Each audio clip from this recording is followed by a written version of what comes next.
Alhamdulillahirabbil alamin. Walladzi arsala rasulahu bil huda wal haqqi wa rahmatin kulli. Wa kafa billahi shahida wa asyhadu an la ilaha illallah wahdahu la syarika lah wa asyhadu anna Muhammadan abduhu wa rasuluhu. Allahumma shalli ala Muhammad wa ala alihi wa ashabihi Aman tabi'ahu bi ihsanin ila yaumiddin. Ya ayyuhalladzina amanu taqullaha haqqa tuqatih wa la tamutunna illa wa antum muslimun wa ba'du. Fa inna asdaqal hadisi kitabullah wa khairal hadyi hadi Muhammadin sallallahu alaihi wasallam. Syarrul umuri muhdatsatuha fa inna kulla muhdatsatin bid'ah wa kulla bid'atin dhalalah wa kulla dhalalatin finnar. Ayo ikhwan, a'azza subhanahu wa ta'ala. Alhamdulillah, syukur kita aturkan kepadanya. Dari sekian banyak makhluk yang dicipta, manusia adalah Allah kehendaki terbaik, mendapatkan tugas terbaik, memiliki kelebihan terbaik, yang masing-masing dari kita telah mengakui bahwa kita adalah makhluk, artinya dicipta. Adakah di antara kita yang punya keyakinan saya bukan makhluk? Ada enggak? Adakah di antara kita yang punya keyakinan saya bukan makhluk? Ada enggak? Ya, angkat tangan. Yang punya keyakinan saya bukan makhluk, ada? Kalau bukan makhluk, silahkan cipta diri sendiri. Silahkan cipta bumi, air, udara, langitnya. Masing-masing dari kita jelas makhluk, buktinya tidak bisa mencipta diri sendiri. Kita dibikin punya air kencing, nggak bisa merubah menjadi wangi. Makanan enak, lezat, ketika sudah masuk perut, keluar di bawah perut, ambune najis, menjijikkan. Kita tidak bisa menolak hal seperti itu. Ini menunjukkan bahwasanya kita semua adalah makhluk. Dikehendaki terjadi, ternyata kita tidak bisa mengubah itu semuanya. Ini sebagai satu kaidah penting untuk kita miliki, bahwa kita semua itu adalah makhluk dicipta.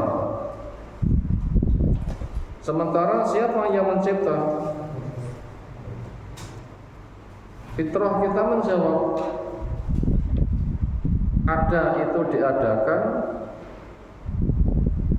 yang mampu mengadakan semuanya itulah yang mengadakan kita semuanya. Dikenal dia adalah Allah dalam bab ilah yang ditakrifkan. Al-ilah dibaca menjadi Allah. Itu fitrah kita sudah mengakui. Wala in sa'altahum man khalaqas samawati wal arda la yaqulun Allah. Alhamdulillah. Bal la ya'lamu aw kama qala ta'ala. Bila kamu ditanya, bila kamu tanya kepada mereka, siapa yang mencipta langit, siapa yang mencipta bumi, pasti menjawab Allah. Alhamdulillah, jawabannya benar. Tapi kenapa mereka tidak paham? Allah yang jelas bisa mencipta. Allah memiliki enggak semata hak mencipta, tapi juga memiliki hak mengatur. Allah menyebutkan Allah lahul khalqu wal amru. Allah yang mencipta, Allah yang mengatur.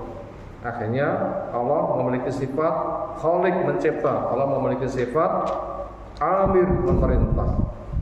Kita memiliki sifat makhluk dicipta, kita memiliki sifat makmur diperintah. Ini kesyukuran kita bahwasanya kita dicipta makhluk terbaik, mendapatkan amanat terbaik, mendapatkan bekal terbaik. Apa amanat yang terbaik itu? Jadi khalifah. Berputarnya alam raya ketika memakmurkannya manusia yang diberikan mandat sebagai pemimpinnya. Nanti selebihnya mengikuti. Tumbuhan mengikuti, hewan mengikuti, jin pun juga mengikuti, malaikat pun juga mengikuti. Sentralnya berada pada manusia yang Allah firmankan, inni ja'ilun fil ardi khalifah. Ya, jadikan manusia Adam startnya sebagai khalifah. Berputarnya alam raya, berlakunya syariat, dan manusia sebagai pengendalinya, itulah kewenangannya. Selebihnya mengikuti dari makhluk yang ada. Ketetapan yang Allah adakan di alam raya itu bersifat berjodoh.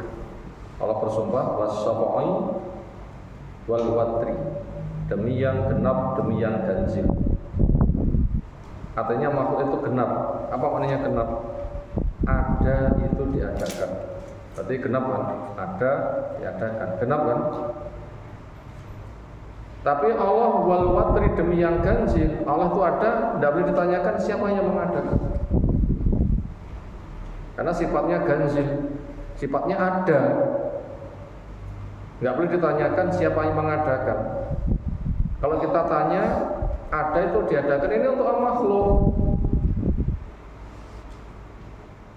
Nah, karena Allah itu bukan makhluk, tapi Allah itu khaliq. Allah itu ada, tidak boleh ditanya siapa yang mengadakan, tidak boleh.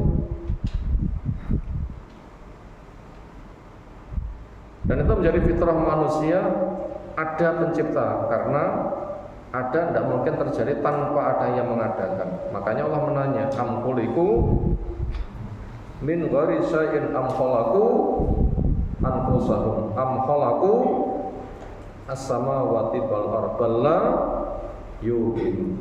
Apa mereka dicipta tanpa bahan?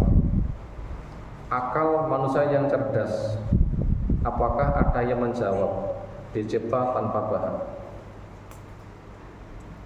Mungkin yang ada dicipta mesti ada bahannya. Adam dari tanah, Hawa dari tulang rusuknya, anak turunnya dari perkawinan, min nutfatin amsyajin, sperma yang bercampur, benih bapak, benih ibu, berkembang di rahim 120 hari atau 4 bulan ditiupkannya roh, akhirnya lahir jadi orang, laki perempuan, namanya A, B, C, ada fulan, ada fulana. Yang dari 2 orang sekarang berapa jumlahnya? Miliar. Itu ada, itu diadakan. Dan gak ada orang yang bisa mengadakan dirinya sendiri. Gak ada orang yang bisa mencipta langit dan bumi. Semua itu adalah Allah Subhanahu wa ta'ala. Itulah hukum yang Allah berlakukan untuk berjodoh. Ada itu diadakan, hukum untuk makhluk seperti itu. Termasuk konsekuensi Allah tetapkan makhluk dicipta berjodoh. Ya Allah telah tandasan sebagaimana firman-Nya pada surah Yasin. Subhanalladzi khalaqal azwaja kullaha. Maha suci Allah yang menciptakan makhluk semuanya berjodoh. Berjodoh itu ada kanan, ada kiri, ada atas, ada bawah, ada suka, ada duka, ada sehat, ada sakit, ada laki, ada perempuan, Namanya magnet ada kutubnya min, kutubnya plus dan sebagainya. Itu hikmahnya besar. Termasuk konsekuensi makhluk berjodoh adalah ada yang hadir, ada yang gaib. Ketika di absen namanya A, B, C. Ketika orangnya ada dipanggil fulan, apa jawabnya? Hadir. B, orangnya nggak masuk, di absen, jawabannya gaib. Apa gaib? Nggak hadir. Maka alam yang Allah cipta pun juga ada alam hadir, juga ada alam gaib. Alam hadir yang bisa dipandang mata, didengar telinga, dijamah tangan, diambu irung, bisa dirasa oleh indera yang peka, bisa dicek oleh alat yang digunakan untuk mengeceknya. Itu namanya alam hadir. Akal difungsikan untuk itu. Nah, karena juga ada yang gaib, yang indera manusia nggak mampu. Disinilah Allah banyak memberikan bantuan untuk mengungkap yang gaib. Makanya dasar keimanan di awal Al-Baqarah adalah yu'minuna bil ghaibi, iman kepada yang gaib. Apa yang gaib? Ada, cuma indera kita nggak mampu menjangkau. Maka untuk mengadakan pengungkapannya itu menggunakan berita wahyu. Untuk mengungkapannya berita wahyu. Dan Allah yang membimbing kepada semuanya. Makanya Allah menjelaskan ketika manusia punya keterbatasan, sebagaimana ada pada surah Yunus sekitar 50 lebih 60 kurang. Allah memanggil, ya ayyuhan nas qad ja'atkum mau'izatum mir rabbikum wa shifaa'un lima fisudur dan seterusnya ayat. Manusia telah datang kepada kamu mau itu. Itulah wahyu. Allah berfirman, didengar, ditulis, dibukukan, diturunkan. Namanya kitab. Yu'minuna bil ghaibi. Alif lam mim dzalikal kitabu la raiba hudal lil muttaqin dan seterusnya. Itu kitab. Banyak mengungkap berita gaib kepada mereka yang tidak percaya kepada yang gaib karena akal nggak bisa menjangkau. Allah sudah memberitahu adanya kitab. Nabi kita yang buta huruf ternyata punya ungkapan yang hebat. Itulah Al-Quran. Kalau orang tidak percaya, silahkan bikin Quran yang semisal.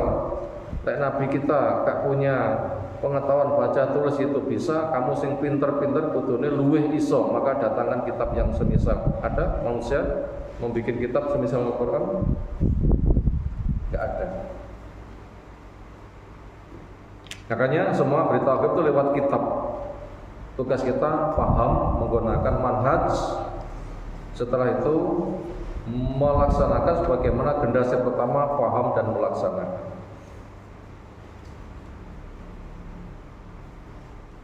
Kemudian yang Allah juga tetapkan namanya takdir pun juga berjodoh. Ada takdir kauni, ada takdir syar'i. Takdir kauni itu manusia dicipta tanpa diberikan penghisapan, karena itu sebagai bekal. Yang kelasnya manusia itu bagaikan kapas di takdir kauni. Dibikin lagi gak bisa menolak, dibikin perempuan gak bisa menolak, dibikin umur sekian mati gak bisa menolak, dibikin umur panjang gak bisa menolak, api dibikin panas, air dibikin dingin, es dibikin anyep dan sebagainya. Itu takdir apa? Kauni itu tidak ada hisabnya, itu sebagai modal. Kita nggak ditanya kenapa kamu laki, kenapa kamu perempuan. Nah itu adalah manut karpe sama bikin. Takdir satu lagi takdir syar'i. Tugasnya untuk memilih. Tugasnya memilih, ada surga dan neraka. Sebelum manusia memilih, maka manusia dalam keadaan fitrah. Ketika datang masa memilih, umur berapa? Diberikan tugas untuk memilih. Sabar. Maka ditegakkan pembekalan dulu. Apa pembekalannya? Hidup masuk masa balik, punya indera, diberikan alam. Yang dohir akalmu bekerjalah, yang dohir Allah membantu dengan wahyu. Dunia sarana untuk mencari akhirat.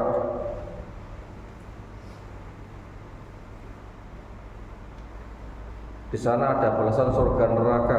Jalan surga ini kerjakan, nanti dimudahkan. Jalan neraka itu jauhilah, kamu dimudahkan untuk menjauhi. Tugasnya memilih. Kita yang sekarang duduk di sini, tiba-tiba di sini atau memilih? Yang sekolah di sini, tiba-tiba sekolah di sini atau memilih? Siapa yang menjawab? Mbuh raruh. Kenapa kamu di sini? Mbuh raruh cukup aku nek kene. Angkat tangan. Siapa yang punya pemahaman begitu? Ada? Siapa nek kene? Mbuh raruh cukup aku nek kene. Kesini ada niatan enggak? Ada kemauan enggak? Ada kemampuan enggak? Itu namanya takdir syariah, diniyah, suruh memilih. Surga neraka juga sama, suruh memilih. Makanya kita mendapatkan arahan.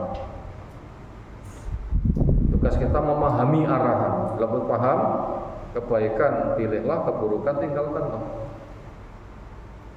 Lemah doalah. Nah begitu.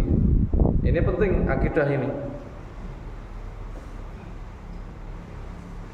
Di tengah kondisi petunjuk sangat gamblang, ada orang yang hanya mengedepankan akal, nggak menggunakan iman kepada yang gaib, sehingga mereka disebut dengan kelompok dahriyah. Seolah takdir itu hanya satu jenis, hanya takdir kauni. Semisal waktu atosnya apa? Wis ngono kuwi. Geni panasnya apa? Ya ngono kuwi. Kenapa kamu laki? Ya ngono kuwi. Seolah semua takdir itu seperti itu, padahal ada dua macam takdir. Kita duduk di sini bukan takdir kauni tapi takdir syar'i. Kenapa? Punya kemauan, kemampuan suruh milih antara datang dan tidak datang. Nah, kepada mereka yang hanya mengakui takdir itu hanya kauni, itu namanya akidah Jabriyah. Akidah apa? Jabriyah maksudnya itu majbur, dicipta tanpa punya peran, bagaikan kapas manut kepada angin kemana menghembus. Akhirnya seolah berembus utara selatan tidak ada bedanya, berembus kanan kiri tidak ada bedanya. Nanti lama-lama surga neraka nggak ada bedanya. Di surga tidak lebih nikmat, di neraka tidak lebih mengerikan. Akidah siapa itu? Jabriyah.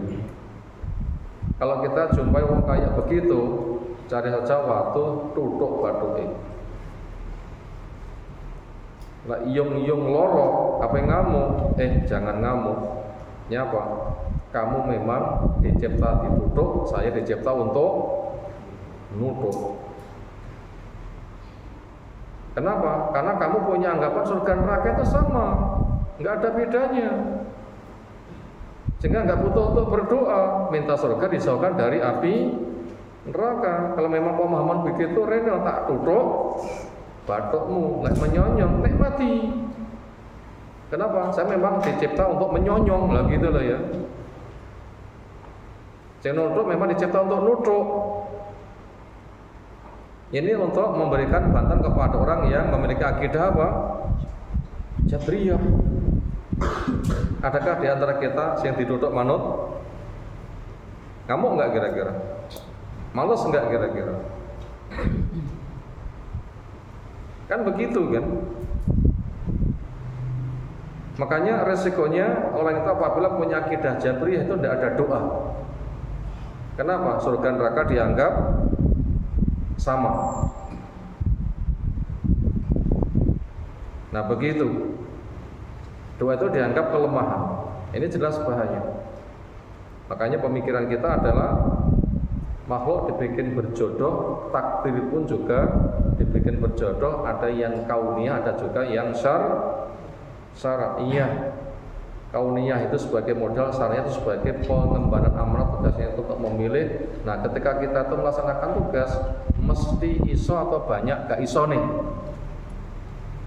Kita punya tugas selesaikan, mesti iso apa oke gak iso nih. Banyak gak bisa nih. Makanya doa Allah. Makanya itu doa Allah. Nah begitu, nanti Allah akan memberi dan memudahkan. Dan bahkan inti sari dari ibadah itu doa. Tujuan manusia dicipta itu memang untuk berdoa.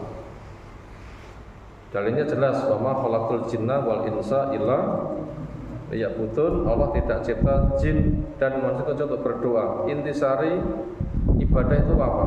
Illa liya'budun, untuk beribadah. Apa inti sarinya ibadah? Doa. Entah doa ibadah atau doa permintaan. Itu macam-macam doa. Doa ibadah atau doa permintaan. Doa ibadah itu ritual yang kita diwajibkan karena fadilahnya besar. Fadilahnya ini itu diwajibkan supaya kamu mendapatkannya. Doa permintaan, sewaktu-waktu butuh angkat tangan, ya Allah saya minta ini itu. Justru yang paling kuat itu yang paling banyak doa. Kenapa? Sadar lemah, tidak bisa kecuali Allah memberi. Bila kita tidak diberi bantuan oleh Allah, kita tidak bisa apa-apa.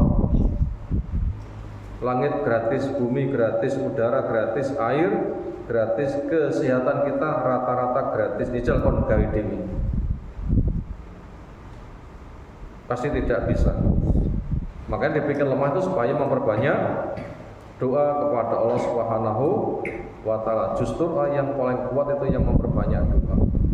Karena yang kita gapai bukan semata dunia, tetapi yang kita gapai dunia sebagai sarana, akhirat tujuan, dengan aman neraka masuk ke dalam surga. Nah itu doa itu merupakan kuncinya. Makanya Allah menyebutkan ud'uni astajib lakum, donga saya ijabahi, waladina yastakbiru an ibadati sayadkhuluna jahannama dakhirin. Siapa yang mereka sombong menolak untuk ibadah ndongane kepada Allah, nanti akan masuk neraka dengan penuh kehinaan. Dan ketika mereka kecemplung neraka berdoa, mereka tidak dimentaskan. Allah menjawab dengan kalla, sekali-kali tidak bisa.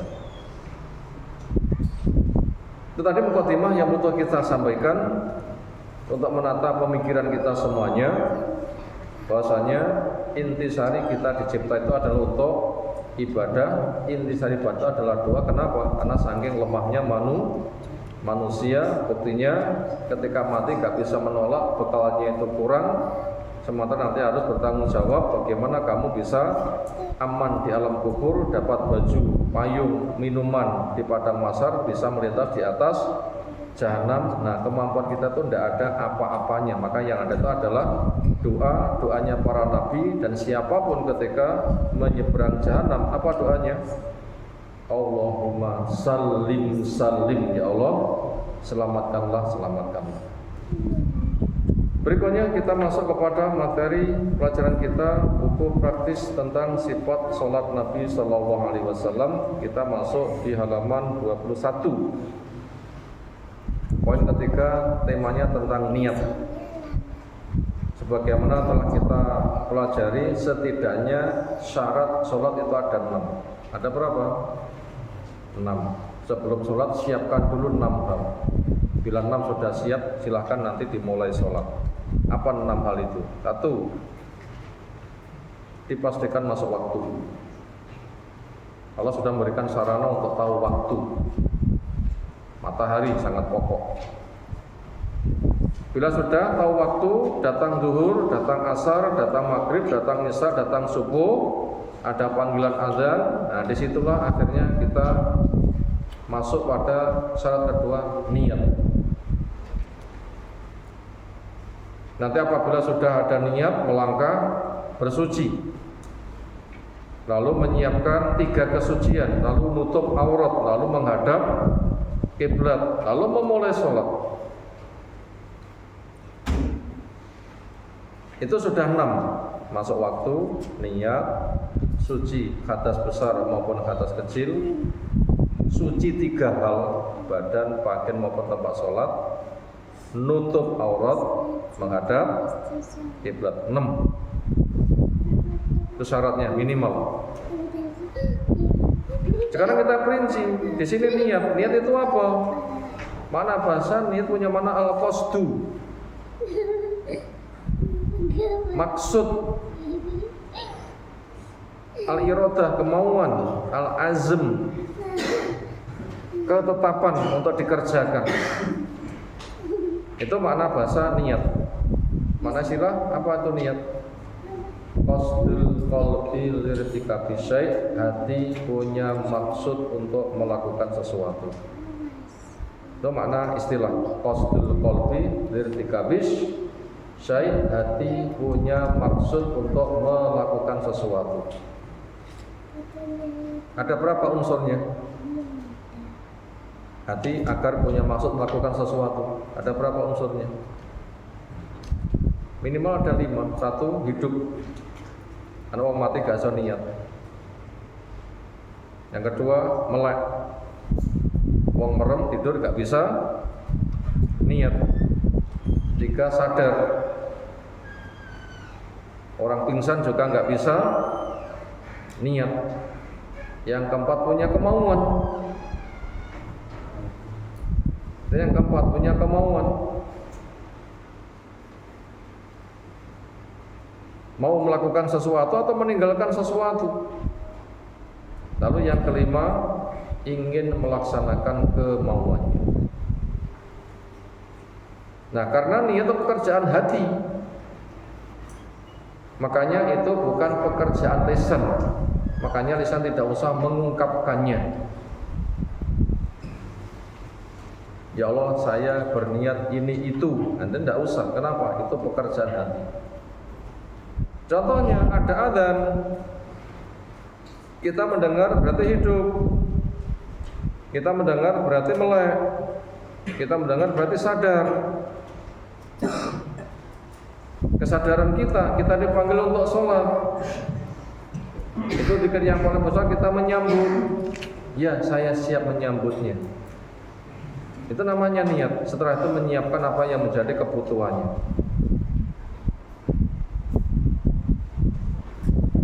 Itu makna niat, dan itu tidak usah dilafadzkan. Karena Nabi tidak menyontohkan, sahabat tidak menyontohkan, tapi tidak menyontohkan, sampai imam yang 4 pun juga tidak menyontohkan pelafadzan niat. Kenapa? Itu pekerjaan hati. Makanya apabila 5 unsur sudah dimiliki, namanya sudah punya niat. Misalnya masuk Ramadan, sudah ada pemberitahuan hasil ru'yah, bahasanya hilal telah tampak, besok berpuasa, kewajibannya 1 Ramadan. Yang Allah menjelaskan, faman syahida minkumus syahra falyasubhu, siapa yang menjumpai Ramadan poso. Berapa hari niat mau poso? Ya selama Ramadan. Faman syahida minkumus syahra, siapa menjumpai bulan itu Ramadan, poso lah berapa? Ya 1 bulan. Setat ru'yatul hilal, finish juga ru'yatul hilal. Setat hilal Ramadan, finish hilal bulan Syawal. Makanya mendorong dia bersiap-siap sebelum subuh bangun untuk makan sahur. Itu kan dampak dari niat. Dampak dari apa? Niat. Maka apabila sudah siap sesok poso menyiapkan, itu sudah niat. Kenapa? Itu kemauan hati. Kita baca poin ke-28. Orang yang hendak sholat wajib meniatkan sholat yang hendak didirikan dan menentukannya dalam hati. Seperti sholat fardu zuhur, asar, sholat sunnah sebelum zuhur sesudahnya, sholat sunnah sebelum asar. Ini adalah syarat sholat, bukan rukun ya, syarat, karena ini dikerjakan sebelum sholat. Kalau rukun itu sedang dikerjakan di dalam sholat. Adapun melafadzkan dengan niat lisan maka adalah tidak ada tuntunan. Nabi tidak, sahabat tidak, tapi tidak. Imam yang 4, Imam Syafi'i juga tidak. Dan itu menyelisih dari sunnah. Perbuatan serupa agama dianggap agama tapi tidak ada contoh. Namanya muhdats. Bahasa lain tidak. Tidak ada seorang pun daripada imam yang diikuti oleh para pentaklid yang mengatakannya. Selesai pembahasan tema niat. Berarti berikutnya kita masuk poin yang keempat, takbir. Kalau begitu 6 syarat sudah dipenuhi. Apa tadi 6 syarat tadi? 1, sewaktu. 2, niat. 3, suci hadas besar maupun hadas kecil. 4, suci badan, pakaian maupun tempat sholat. 5, nutup aurat. 6, menghadap kiblat. Bila sudah, angkat tangan, Allahu Akbar. Itu start, sudah masuk di dalam sholat. Dengan startnya Allahu Akbar, itu ihlalnya. Kata pertama sebagai startnya. La ihlale wong baris apa? Kata pertama yang diungkapkan. Maju jalan, itu ihlalnya begitu. Ihlale wong umrah atau haji. Labbaika Allahumma bi umratin atau labbaika Allahumma bi hajjin. Lek kira labbaika Allahumma bi hajjin wa umratin, itu ihlal. Kata pertama yang diucapkan ketika masuk pada ritual sholat, takbir, baris Allah, maju jalan, kan begitu kan ya. Menyembelih bismillah, itu ihlalnya. Ihlal sholat namanya takbir, berucap Allahu Akbar.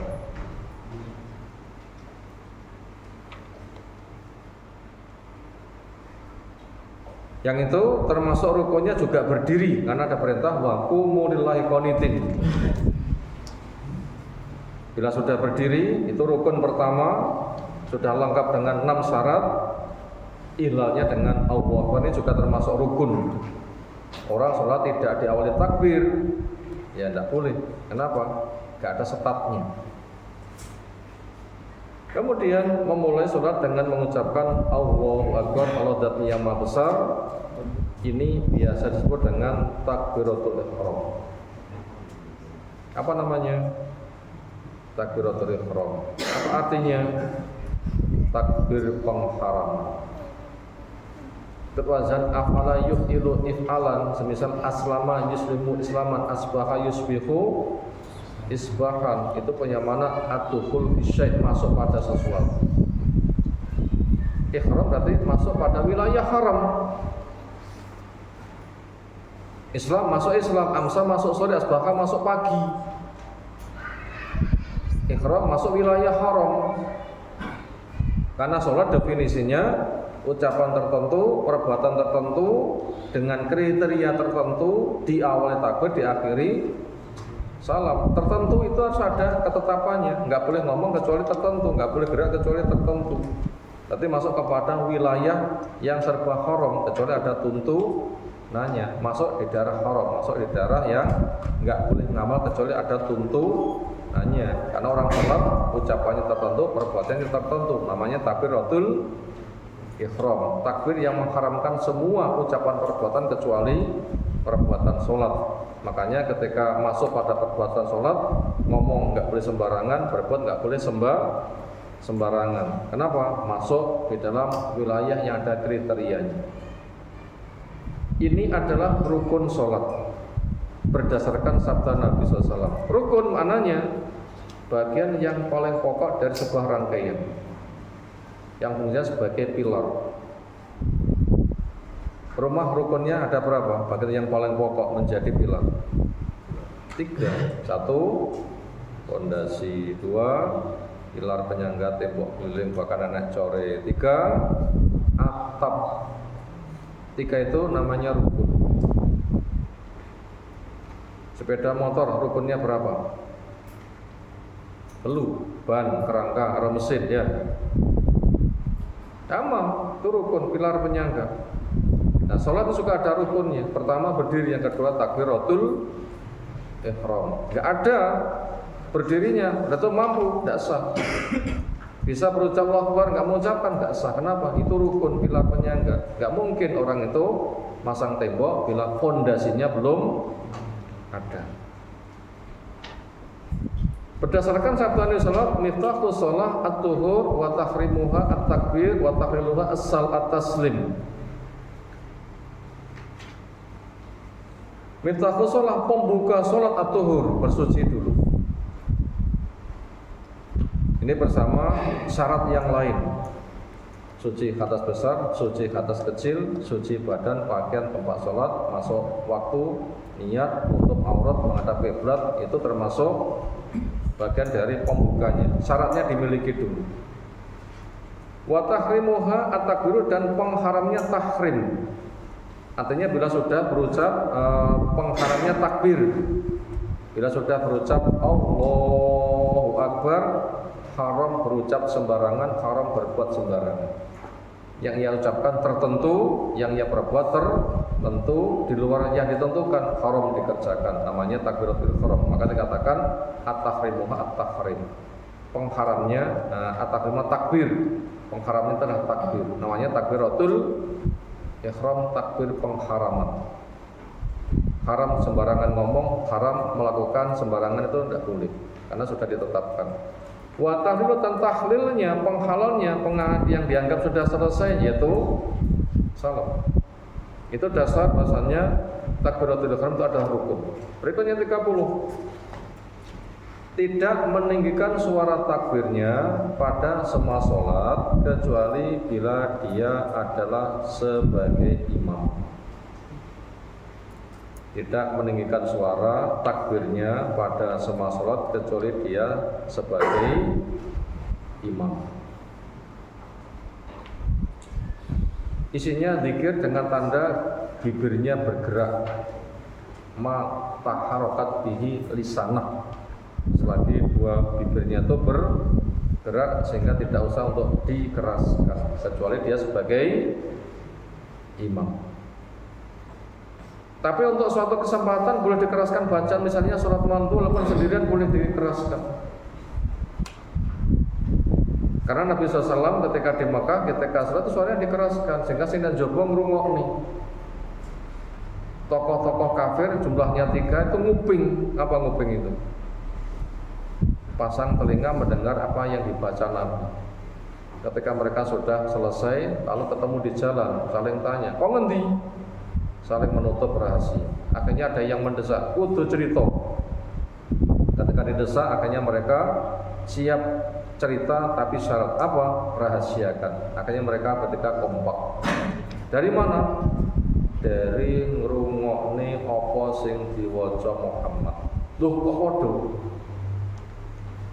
Terus gimana pendapat kalian? Itu bukan syair, bukan syair, bukan mantra, bukan kata ucapan karya lisan. Kalau tidak dari Allah ya Mar-Rahman, nggak mungkin ada kata-kata seperti itu. Mereka meyakini. Kalau gitu gimana? Demi Allah saya akan memerangi. Kenapa? Berseberangan dengan marga kami. Lah fanatik golongan aja gini. Nggak iman itu ada di situ. Ini menunjukkan Nabi itu membaca keras. Ketika sholat sendiri di malam hari itu boleh. Bukan harus. Tapi itu boleh. Tapi prinsipnya selagi bukan kasus itu adalah bacaan itu lirih. Kecuali dia itu sebagai imam. Nomor 31, muadzin boleh memperdengarkan takbir imam kepada para makmum bila ada tuntutan untuk itu, seperti imam sakit, suaranya lemah, atau banyaknya orang sholat yang ada di belakangnya sehingga suara tidak bisa menjangkau. Maka mukabir shaut, pengeras suara, bentuknya alat atau dari lisan ke lisan sambung menyambung, itu boleh. Tapi apabila imamnya sudah suaranya lantang, tidak perlu. ada pengeras suaranya nggak perlu. Kecuali sudah ada pengeras suaranya masih butuh keras lagi, itu perlu.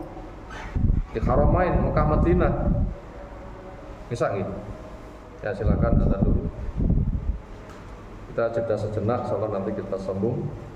Alhamdulillah.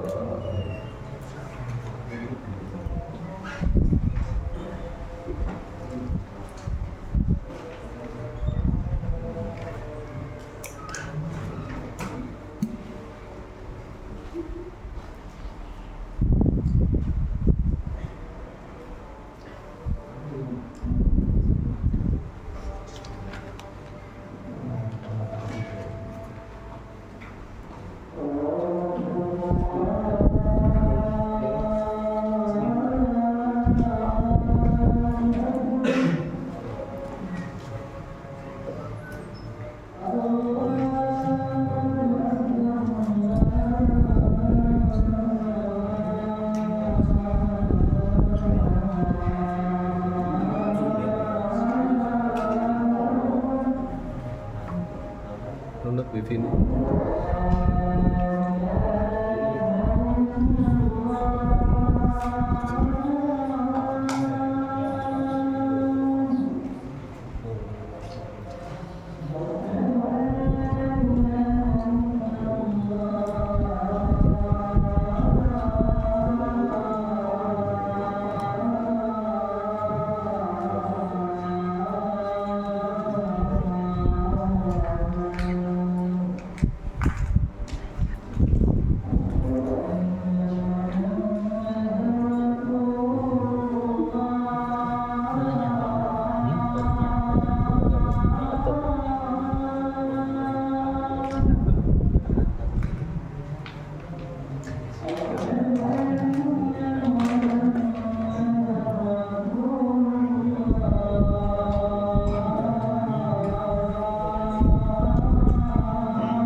Alhamdulillah binikmatihi tati musolihat, pujian kita kepada Allah dengan nikmatnya amal telah sempurna. Banyak nikmat yang kita dapatkan, aman, sehat, dan berkumandang. Kita bisa menjawab, cari ilmu mudah, mengamalkan mudah, dakwah berpeluang, sarana ada, tinggal syukur kita. Bila ada halangan, ujian, kesabaran, semoga Allah memberikan kekuatan buat kita semua. Tadi tentang masalah mengeraskan suara, prinsipnya berucap tanpa bersuara. Apabila ada yang bersuara, itu adalah cukup untuk orang yang ngimami atau buat orang yang mengeraskan. Ketika itu memang suara dibutuhkan, pengeras suaranya dalam bentuk mesin yang kita bisa beli, atau pengeras suaranya manual, imam berucap, nanti ada yang mengulang dengan suara takbir ya takbir dan semisalnya. Nomor 32, makmum tidak boleh bertakbir kecuali sesudah imam selesai bertakbir. Hadisnya jelas, idza kabbara imam fakabbiru. Bila imam telah selesai takbir, maka takbirlah kamu. Berarti tidak boleh barengi. Imam cek muni A, makmumnya melu A, tidak boleh. Imam berbunyi A dari lafaz Allahu Akbar, selesai baru menyusul. Maka barengi itu termasuk tidak boleh. Namanya musabaqah, lomba. Tidak boleh. Itu ancamannya berat. Wajahnya akan dirubah wajah khemar atau kepala khemar, artinya akan dipalingkan dari hidayah atau dibentuk asli. Itu ada dua makna. Hukuman pada orang yang musabaqah, lomba dengan imam, kudune di belakangnya imam selesai takbir baru menyusul, tapi barengi. Itu ada dua makna dari wajahnya, kepalanya akan dirubah menjadi khemar, artinya bentuk asli seperti itu, atau akan dipalingkan hati. Makanya supaya makmum bersabar, tunggu sampai selesai, Allahu Akbar, baru menyusul. Berikutnya mengangkat kedua tangan dan tata caranya. Mengangkat kedua tangan bersamaan dengan takbir atau sebelumnya atau sesudahnya, semua itu diriwayatkan secara sahih di dalam As-Sunnah. Takbir dulu, Allahu Akbar, tangan baru menyusul gerak boleh. Tangan gerak dulu sampai sedekap, baru lisan berucap Allahu Akbar boleh. Berbarengan tangan bergerak, lisan juga berucap boleh. Ada berapa pilihan? 3 pilihan. Takbir dulu boleh, gerak dulu boleh, takbir dan gerak bareng sama-sama boleh. Kalau itu sendirian monggo boleh pilih. Kalau itu dia menjadi imam, andaikan memilih minimal berbarengan, itu yang paling mudah. Selesai takbir, selesai geraknya, sehingga ketika makmum menyusul gak barengi. Atau geraknya dulu, angkat tangan sedekap sudah sempurna, baru berucap Allahu Akbar juga boleh. Sehingga betul-betul makmum gak ada yang barengi. Karena bolehnya makmum itu ketika imam sudah sempurna. Dalilnya jelas, idza kabbara imam fakabbiru. Namanya fa itu atau ta'kib. Ta'kib itu di belakangnya, akib itu belakangnya burini. Bukan musabaqah nek sampingi lomba, bukan, tapi di belakangnya. Atau ta'kib wala akibat. Akibat apa maknanya akibat? Ujung akhir dari peristiwa. Makan akibatnya kenyang. Antara makan dan kenyang bareng atau kenyang ketika makan selesai. Makan selesai terasa kenyang, nggak begitu. 34, mengangkat kedua tangan dengan jari jemari tangan yang terbentang. 35, kita rangkai menjadikan kedua telapak tangan sejajar dengan kedua pundaknya dan terkadang mengangkat keduanya lebih tinggi hingga sejajar dengan daun telinga. Kemudian tuntutan umum menghadap kiblat, sehingga nanti prakteknya jari jemari rapat menghadap kiblat. Ketinggiannya boleh sejajar pundak, boleh sejajar daun telinga. Nah, itu boleh. Menghadap kiblat ada perintah fastaqbilil kiblata, ngadep kiblat. Lek takbir kaya ngejak cilik. Ngejak cilik nggih. Gimana?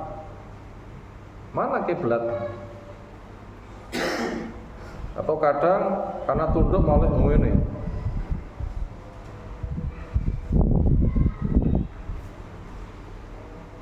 Makanya yang dituntunkan adalah menghadap kiblat, dirapatkan sejajar pundak dan telinga. Ini supaya dipraktekkan. Nah begitu, supaya rapat. Itu petunjuknya.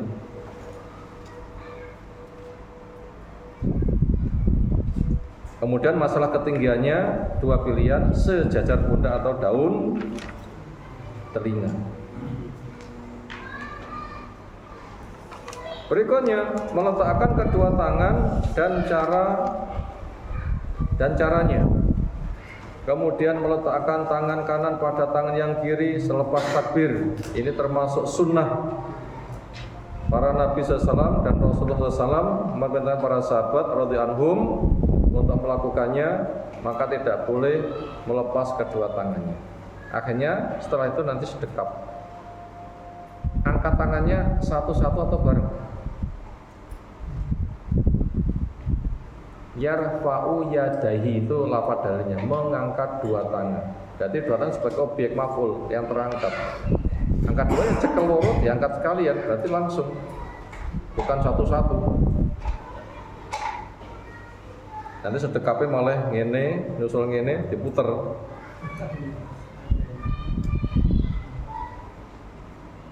Itu adab di dalam menggunakan tangan kanan kiri, bukan petunjuk sholat. Sehingga petunjuk adab menggunakan kanan kiri tidak boleh untuk fungsi sholat. Sholat ada peraturannya. Namanya tayamun, mendahulukan yang kanan. Itu semisal sisir, jungkasi rambut, semisal melaku, semisal orang itu masuk ke masjid. Nah, senada dengan itu pakai sandal, lepas sandal, itu satu-satu, itu berlaku adab tayamun, kanan didahulukan, dan itu bukan peraturan sholat, nggak ada peraturan sholat tayamun. Yang ada adalah mengangkat dua tangan, yarfa'u yadaihi. Kalau kenal bahasa Arab nanti paham, mengangkat dua tangan, berarti keduanya diangkat, berarti bareng. Meletakkannya ya nanti direbahkan bareng, cuma yang kanan di atas, yang kiri di bawah. Sehingga jangan satu lalu menyusul ketika sedekap, kanan nempel, kiri menyusul lalu diputar. Nah, itu belum dijumpai. Itu tayamun, mendahulukan yang kanan, itu bukan etika di dalam sholat, tapi etika menggunakan anggota badan yang double di luar waktu sholat. 37. Meletakkan tangan kanan pada punggung telapak tangan kiri atau pergelangan tangannya. Terkadang tangan kanan menggenggam pada yang kiri, sehingga cara sedekapnya adalah kanan di atas yang kiri. Ada punggung telapak tangan, ada pergelangan, ada lengan. Andaikan pergelangan dengan pergelangan, lengan di atas punggung, telapak tangan juga di atas lengan, nah itu termasuk sesuatu yang standar. Sesuatu yang standar. Nah, gambarnya begitu. Ini di atas punggung, pergelangan dan lengan. Itu yang paling mudah seperti itu. Pemahaman yang paling mudah. Adapun nanti masalah nempel atau menggenggam, itu boleh memilih. Nempel saja di atasnya boleh, menggenggam juga boleh. Kayak dikombinasi, sebagian nempel, sebagian menggenggam. Jendiane, kacamplane genggam, yang tiga nanti nempel. Ini namanya inovasi. Diupayakan tidak menggunakan inovasi. Kenapa? Ibadah pakai dalil. Yang ada di atasnya atau menggenggam. Berarti dua pilihan, di atasnya atau menggenggam. Nah, berinovasi malah belum kita jumpai dalilnya. Sementara satu ada dalilnya. Berikutnya tempat meletakkan kedua tangan. Meletakkan kedua tangan di dada saja. Laki-laki dan perempuan dalam hal ini sama. Apa yang dimaksud dengan dada? Yaitu di hamparan. Ini dada, ini hamparan. Ada juga memahami di atas dada, dada ini yang boleh begini. Nawurun ila sedekap. Itu terasa berat. Namanya di atas dada, di hamparan. Contohnya jam dinding, bahasa Arabnya apa? As-sa'atu alal jidar. Ala untuk barang di atas meja enggak sama dengan ala untuk jam dinding. Ala punya mana di atas? Ala di atas meja. Ya ini mejanya namanya di atas, ini namanya ala. Dan ini tidak bisa diberlakukan untuk jam dinding. Jam dinding nanti kalau dibikin ala, ini temboknya namanya ala, mau jamnya malah delik dan dhuwure gitu. Namanya ala itu deh hadapannya sini. Di mana jam dinding dipasang? Langsung mepet plafon atau tengah atau di bawah? Jawabnya yang paling mudah untuk dijangkau. Makanya kita meletakkan tangan di atas di permukaan dada, itu adalah yang mudah untuk dikerjakan. Tidak terlalu rendah, nggak terlalu tinggi, sehingga apabila siku-siku namanya ya siku-siku rata itu sesuatu yang sangat mudah. Kalau itu tidak di atas dada persis. Ya kalau laki-laki mungkin gampang. Nanti kalau ibu-ibu pas menyusui terus malah menekan yang biasa di mimi anak, malah brojol asini karena tertekan. Maka namanya ala itu ada di hamparan. Mana? Yang paling mudah tangan menggenggam. Enggak terlalu tinggi, enggak terlalu rendah. Maknanya itu mengambil jalan tengah. Kadang rata rendah didik ya sah, agak atas didik ya juga sah saja. Apakah perlu itu harus menekan kepada apa ya? Ulu hati ya. Kadang yang nyekel hatinya malah nyekel malah wisih begitu. Itu termasuk berkreasi, yang itu kayak belum ada tuntunannya. Berkreasi belum ada tuntunannya. Itu tidak dikerjakan yang seperti itu. Jadi laki-laki perempuan sama saja ketika sedekap meletakkannya di hamparan dada. Tidak boleh meletakkan tangan kanan di atas pinggang. Bahasa Indonesiane berkacak pinggang, bahasa Jawane malang kerik. Tidak boleh. Kenapa? Salat butuh khusyuk, tunduk, malang kerik itu namanya isyarat nantang. Di depan Allah nantang, imannya mau gelut. Siapa yang ditantang? Boten itu tunduk. Berikutnya, khusyuk dan memandang ke tempat sujud. 41 orang yang sholat hendaknya sholat dengan khusyuk. Khusyuk punya makna tunduk. Sehingga ketika orang memandang itu adalah sikapnya orang yang tunduk, bukan orang yang congkak, sombong, menantang, tapi sebagai orang yang lemah, menghamba dan menghina. Namanya tunduk.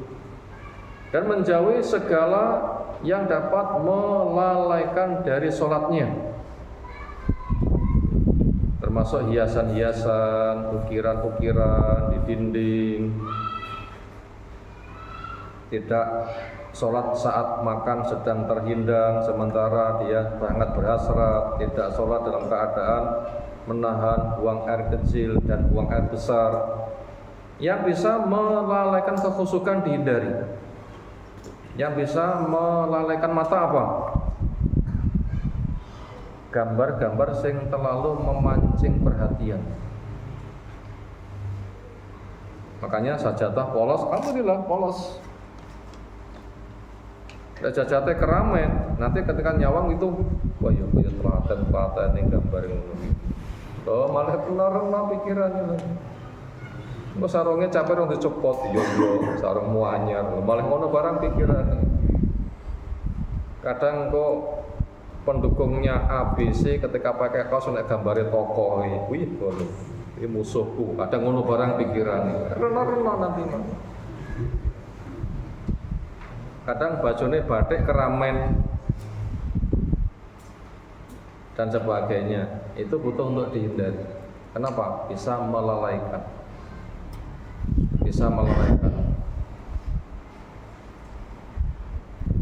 Dan itu bahaya melalaikan. Kusuk angel, enek pemancun ini. Nah termasuk itu kalau dari urusan bau yang tidak ingat ya, bau yang tidak enak nanti juga bisa mengganggu kekhusukan. Suara-suara yang itu bisa melalaikan. Makanya ketika kita sedang di masjid, kondisi ada orang sholat, bila itu rata-rata lek maca lirih, jangan ada salah satu lek maca banter, nanti ganggu kepada yang sholat. Mau banter, karuan banter kabeh itu malah gak apa-apa. Orang yang dirungok. Nah begitu. Makanya ketika sitok sholat, sitok murajaah, lek banter karuan banter kabeh. Lek lirih karuan lirih kabeh. Salah satunya banter nanti akan bisa mengganggu. Rasanya ke sana. Itu dari telinga dan suara-suara lucu. Termasuk ukiran-ukiran dan macam-macam. Termasuk perut. Bila kondisinya laparnya tenanan, makanya sudah dihidangkan, makanya jangan mendahulukan sholat. Misalnya pas poso teko ngomah, masjid wis komat, teko ngomah nyelehne sepeda roh panganan, jangan paksakan sholat.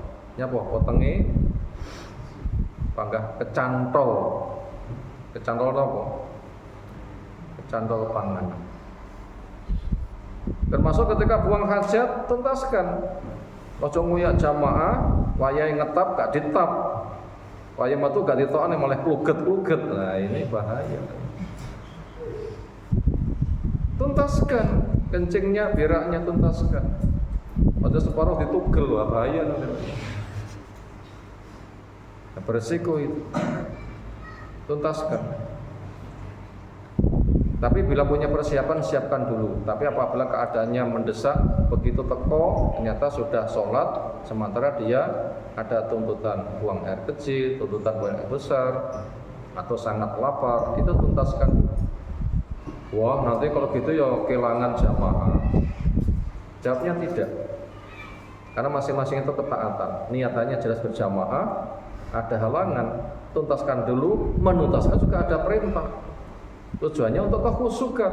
Nah dilanggar berarti taat kepada nafsunya, sehingga menyebabkan soalnya tidak khusyuk, itu malah salah. Jadi ketika terganggu perutnya, lek sholat nanti akan teringat makanan, meninggalkan makan, itu malah melanggar. Waktunya kencing ditahan, mau sholat namanya juga melanggar peraturan.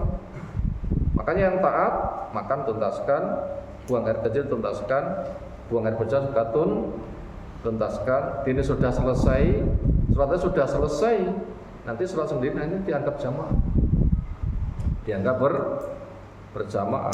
Kenapa? Karena itu memang keadaan mendesak, sudah ada solusinya. Sementara tujuannya berjamaah. Ada halangan, sudah ada solusi. Dan nanti bisa mempengaruhi kekhusyukan.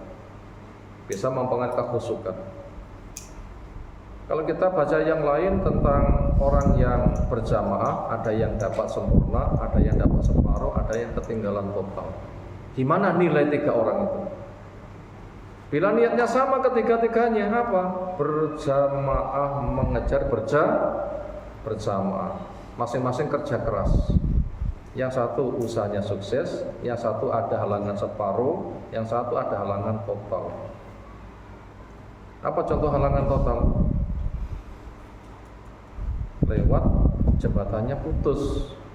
Secara teori andaikan nggak putus pas, karena putus harus belok, dimakan belok sampai di masjid, waktunya habis, niatnya sama, tapi dia nggak mendapatkan nggak mendapatkan sholat berjamaah, tapi nilainya sama. Kenapa? Didukung oleh ilmu yang sama, niat yang sama, kerja yang sama. Yang satu diuji nggak ada halangan, yang satu diuji halangan separuh, yang satu diuji halangan total. Tetapi ilmunya sama, niatnya sama, kerja kerasnya sama. Ini yang menjadi penyebab nilainya sama, walaupun yang terakhir tadi tidak ikut berjamaah. Makanya ketika kita melihat yang kayak begitu, kita nggak usah memaksakan kehendak. Untuk apa? Tergopoh-gopoh mengejar jamaah. Adakah yang tergopoh-gopoh mengejar jamaah? Ada. Sholat telat malah gelubuk malah menggeh itu tidak boleh. Yang kita jaga 3 tadi, ilmunya, niatnya, kerja kerasnya. Ini apabila sudah dimiliki, nanti sempurna atau dapat separuh atau kehilangan total tidak jadi masalah. Kenapa? Memang ujiannya berbeda-beda. Bukan dia itu punya niatan aku tak nelat wae, bukan. Niatannya sempurna, cuma terbatas kemampuannya. Yang kayak begitu banyak contohnya. Misalnya ketika ke masjid, jangan duduk kecuali sholat dulu. Ternyata ketika masjid ada adzan. Gimana? Sholat dulu atau jawab adzan dulu, atau jawab adzan sambil berdiri, atau jawab adzan sambil duduk? Jawabnya ada urutannya. Ada adzan jawab. Selesai adzan baru sholat. Selama menjawab adzan berdiri atau boleh duduk? Dia tetap duduk selama menjawab adzan. Belum sholat tahiyatul masjid, berdiri atau duduk? Jawab, silahkan duduk. Syekh Fauzan kemarin saya mendengarkan tausiahnya di masa Syekh bin Bas, ada adzan sambil berdiri, cekel tangannya pendunggu, nunggu. Nanti selesai baru ngadeko dan sholat. Kenapa? Islam tidak memberatkan. Karena tujuannya pertama kali ke masjid untuk beribadah. Sholat ibadah yang paling mudah. Ketika ada azan, ya jawaban azan. Caranya gimana? Lihat kondisi badanmu. Karena makna sholat itu adalah mengadakan kegiatan, bukan intisari letterlek dari lafadznya sholat itu sendiri. Makanya jawab sambil duduk silahkan. Nanti ketika selesai baru berdiri sholat tahiyatul masjid. Tapi seringnya orang itu ada memahami dari zahir bahasanya, yang kadang dikenal dengan nama ulama zahiriyah. Ojo lungo berarti ngadeg, maknanya itu jangan membuat kegiatan kecuali sholat dulu. Itu adalah arti maknawiyahnya. Silahkan jabatan sambil duduk, selesai nanti baru sholat tahiyatul masjid. Itu tadi penghalang kehusukannya supaya dihilangkan.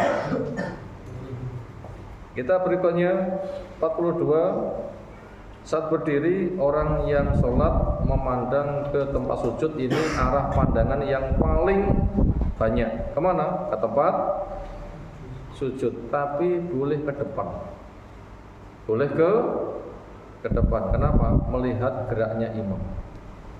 Karena sahabat juga melihat gerak-gerak jenggotnya. Berarti butuh memandang ke depan bila perlu. Tapi ketika ditayangkan sesuatu, ada buah mau ditangkap, berarti memandang ke depan. Sahabat juga tahu. Nanti boleh memandang ke depan sesuai dengan kebutuhan. Bila tidak ada, menghadap ke tempat sujud. Nah begitu. 43. Tidak boleh menoleh ke kanan dan ke kiri, maknanya tanpa sebab. Karena menoleh adalah copetan setan dari salah seseorang. Ingat ini itu, kemudian mata susuk mengikuti gerakan nyawang rono. Itu tidak boleh. Berikutnya 44, tidak boleh mengangkat pandangan ke langit, termasuk nyawang cecak uyak-uyakan dan dhuwur. Kadang nek suara jam nyawang jam piro, kadang rembenakne barang nyocok nih.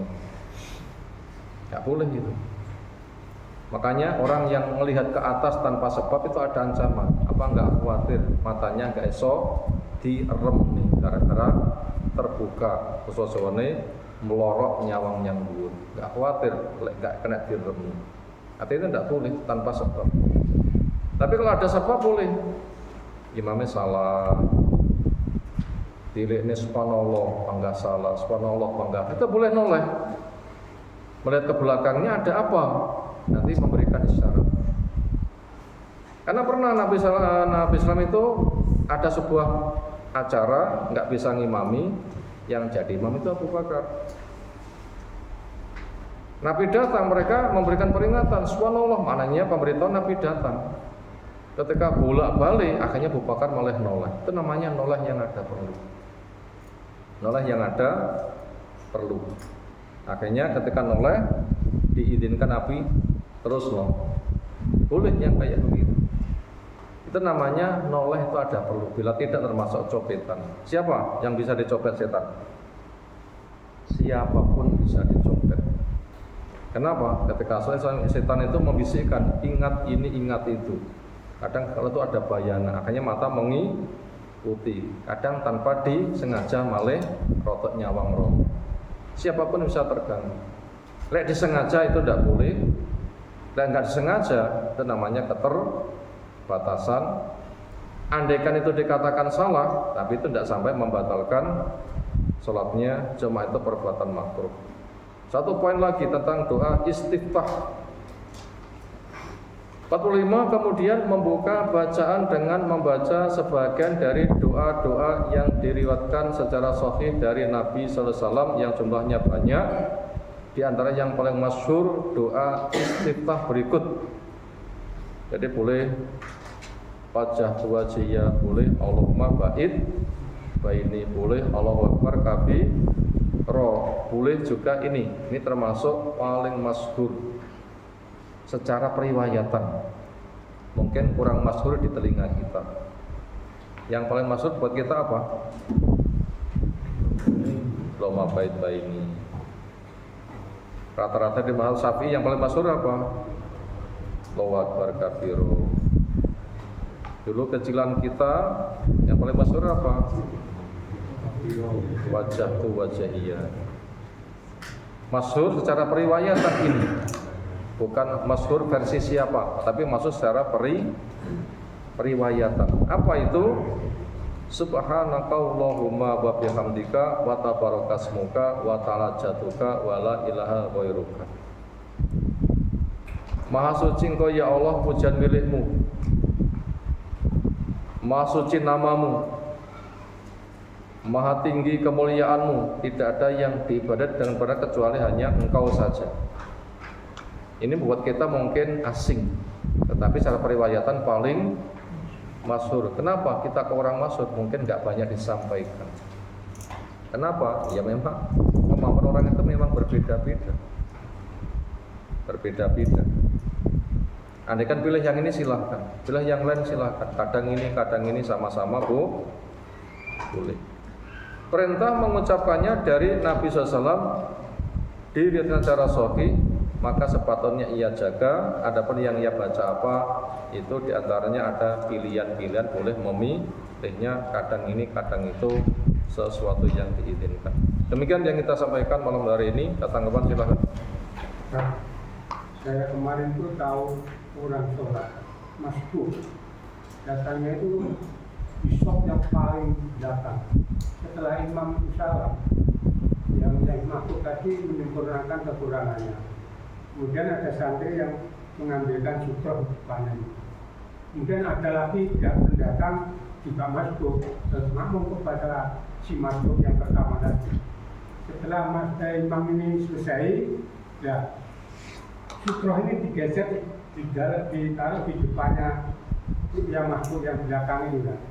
Tapi yang masuk yang belakang itu ngambil tas berjalan tuh, mulai dari belakang sana sampai berjalan mendekati tembok di depan ini. Tidak tanya itu perihal dibolehkan atau gimana? Ada beberapa perlakuan orang yang masbuk. Apakah orang yang masbuk itu mesti golek konco? Maka jawabnya ada khilaf. Ada yang mengambil dalil silahkan golek konco. Ada yang mengatakan nggak usah golek konco. Mungkin ke siapa